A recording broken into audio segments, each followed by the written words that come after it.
यानंतर बघूया दिवसभरातली 6वी मोठी बातमी कोल्हापुरातल्या कोल्हापूर महापालिकेच्या राजकारणात भाजपच्या दृष्टीने आज महत्त्वाची घडामोड घडली आहे। आजवर काँग्रेस राष्ट्रवादीच्या ताब्यात असलेली कोल्हापूर महापालिका अखेर महायुतीच्या ताब्यात आली आहे। भाजपच्या रुपाराणी निकम यांच्या रूपाने कोल्हापूर महापालिकेला पहिल्यांदा भाजपचा महापौर मिळालाय।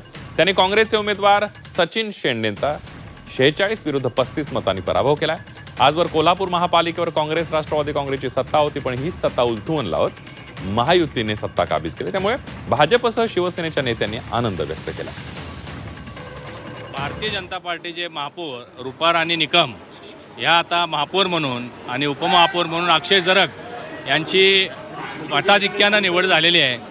मी त्यांचं अभिनंदन करत असताना तमाम कोल्हापूरकरांचे आभार व्यक्त करणार आहे की त्यांनी एवढा मोठा निकाल पहिल्यांदा महायुतीच्या बाजूने दिला। सन्माननीय वंदनीय शिवसेना प्रमुखांची एक इच्छा होती की कोल्हापूर महापालिकेवर शिवसेना आणि महायुतीचा भगवा फडकवावा। आज या ठिकाणी हे स्वप्न पूर्ण होताना आपल्याला दिसते।